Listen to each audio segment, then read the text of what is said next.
Trill or not trill? All right, let's get this started. How's everybody doing today? Oh, man, that sounded kind of weak, folks, right? How's everybody doing today? Awesome. So we're going to get started. We're going to get started with a few questions. Angela, we promise not to go too crazy and hard with the questions today. I can handle it. Oh, okay.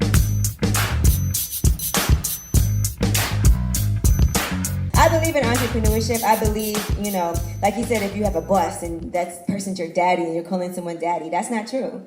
Everybody doesn't start off as a boss. Sometimes you have to learn things and build up until you feel confident enough and you have the experience to go out on your own and do something, and I felt like it was an insult to people who work for someone. I think it's important for like the teachers that we have that I respected growing up. I almost was a teacher. I went to school also for that. And I think it's important, even for me, a lot of things that I did have led me to the path that I'm on, where I have my own businesses and I've been buying properties, but I also have a full-time job that I love. And yes, we have bosses, but that's like the core of what I do. And then I have all my other things that I do.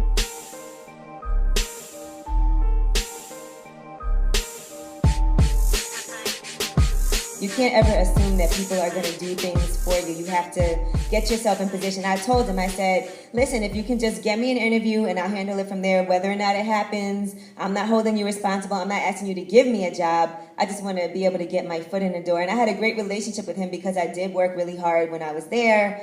And even though we were cool with each other, I never took that for granted. There's people that, get hired by somebody they're cool with, and then they think I could just show up late. We had one guy that used to come, he'll go to the gym for like 3 hours and just be missing, thinking he'll never get fired because he was friends with somebody, but he got fired. That only lasts but for so long, so you never take advantage of opportunities that are given to you. And I ended up doing the morning show.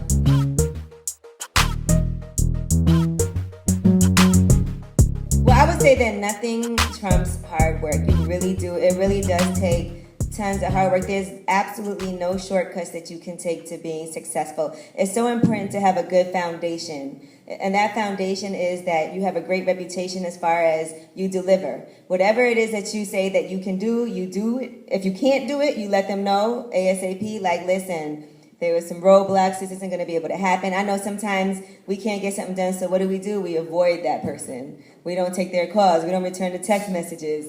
And now we're like, damn, I should have just told them. So I think it's very important to be confrontational and to let people know right away if things are going to happen or if they're not going to happen.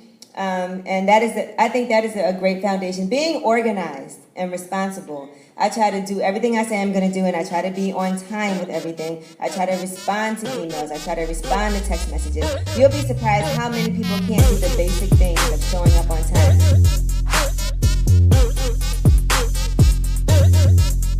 I think early on in my career where you're a female and people treat you differently because you're a female. It could be a great thing or a terrible thing. Sometimes you're a female, people automatically assume you're an assistant. Even if when I was a manager, I would, go places and they'll be talking to the artist and be like, okay, so, I want to talk to your manager. And then they'll be like, oh, this is her right here. And they're like, oh, and they look so stupid. Because the whole time I was sitting there, but I don't say anything. I just let it happen because I know it's going to happen. So you do have to be confident in who it is and what you're doing and know what you bring to the table. Because at the end of it all, other people will end up looking stupid and you'll be good to go. So always let your work speak for itself. That's what I've always done. And I think a lot of times for women, people try to pit us against each other. Like there's only one slot. Like you notice that with female artists, they'll be like, who's the better singer, Beyonce or Rihanna? Or who's the better rapper? Is it Nicki Minaj? Or it doesn't ever have to be women. And I don't feel like they do that with men. I feel like with women, they act like there is one slot and only one of you can have this slot. And women tend to be very competitive with each other. And I think it's really important to help other women out. I have a lot of women around me all the time because I get so sick of being at work with Charlamagne and Envy that when I leave, it's really important for me to be around, some females. And I think I never feel quite great about women who say, oh, I don't have any other female friends. I only hang around guys. Like you have to have females who support you in what you do, and you have to support other females as well.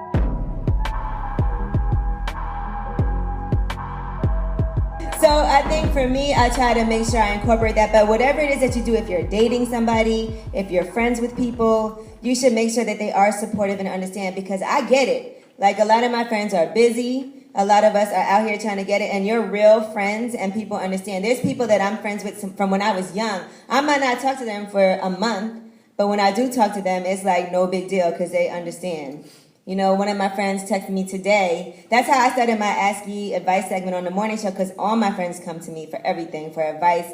And it's much easier now, I feel like, with text messaging, you know, with phone calls, FaceTime, all of that. You can always keep in touch with your friends whenever you have some free time and people that are important to you. So, you know, tomorrow I'm hanging out with my mom all day because I haven't seen her in a minute. Hey, Mom. But you do have to make time for things like that. And I'll do stuff like have all my friends come over my house and bring their kids all at once. And be like, okay, so y'all, I'll see you guys next month. Right.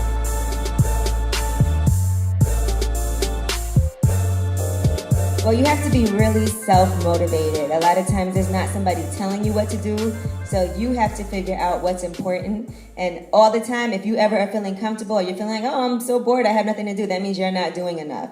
So you should always be trying to figure out what is the next opportunity, what can I do to challenge myself. It's never good enough to be complacent. And that's one of the main things that I learned. And it is important to make sure you prioritize, make sure you know what is the most important things to do, and maintain great relationships. Like I said earlier, I always maintain great relationships with people. I always tell people it's also good to get out. Sometimes you might think of going out as, oh, I'm not going to just waste my time going out and socializing, but socializing is also networking.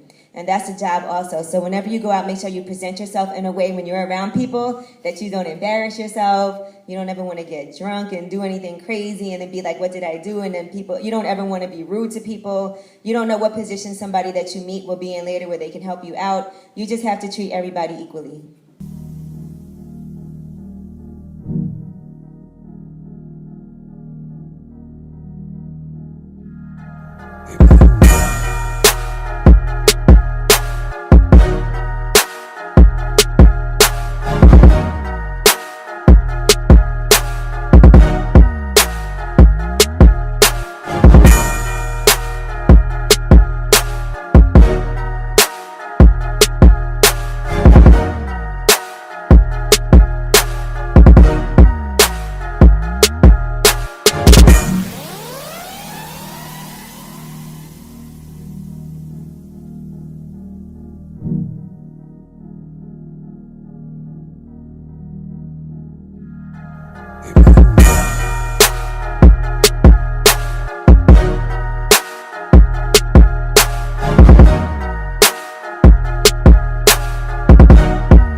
Trill or not trill?